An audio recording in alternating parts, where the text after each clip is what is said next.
নমস্কার বন্ধুরা, আপনারা কেমন আছেন? আশা করছি ভালো আছেন।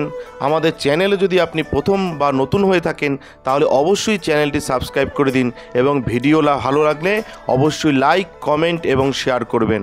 আজকে আপনাদের সাথে যেই ব্যাপারে আলোচনা করব তা হলো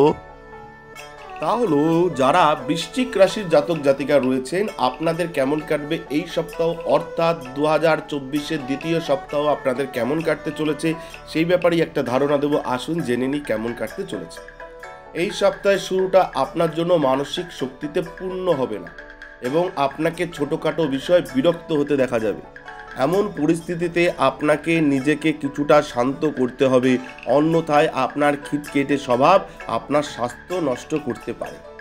চন্দ্র রাশি থেকে ষষ্ঠ ঘরে বৃহস্পতির অবস্থানের কারণে এটি লক্ষ্য করা গেছে যে আপনি আপনার সম্পদ সঞ্চয়ের বিষয়ে প্রায়শই একটু উদাসীন থাকেন, যার নেতিবাচক প্রভাব আপনার জীবনে আর্থিক সংকট তৈরি করতে পারে।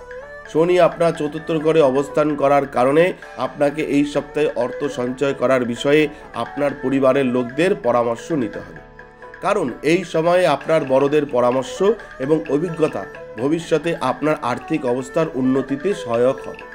এই সপ্তাহে আপনি পারিবারিক সম্পর্কে সমস্ত ধরনের সমস্যা দূর করতে সফল হবেন যারা বৃশ্চিক রাশির জাতক জাতিকা রয়েছেন, যার কারণে এমন অনেক পরিস্থিতির সৃষ্টি হবে যা পরিবারের সদস্যদের মধ্যে ভ্রাতৃত্ব বৃদ্ধি করবে। অতএব এই সময়ে গৃহস্থালির কাজে অংশ নিয়ে বাড়ির মহিলাদের সাহায্য করা আপনার জন্য প্রয়োজন হবে।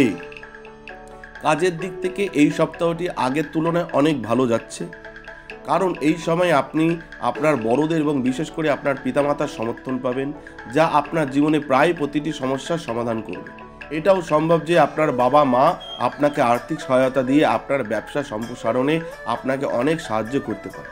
আগের সপ্তাহে আপনি যে বিষয়গুলি বুঝতে অসুবিধার সম্মুখীন হয়েছিলেন এই সপ্তাহে আপনি সেগুলি বুঝতে সম্পূর্ণরূপে সফল হবেন।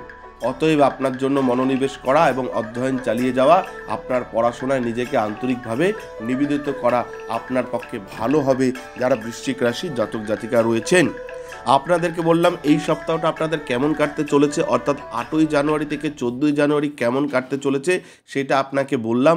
এবং এই সপ্তাহে কিন্তু আপনার খিটখিটে স্বভাব আপনার স্বাস্থ্য নষ্ট করবে, এই ব্যাপারগুলো মাথায় রাখবেন এবং নিজেই যদি আপনি একটু অনুধাবন করেন তাহলে নিজেই নিজের সমস্যা কাটিয়ে উঠতে পারবেন। প্রতিদিন ওম গণপতে গণেশায় নমঃ এই মন্ত্র জপ করুন।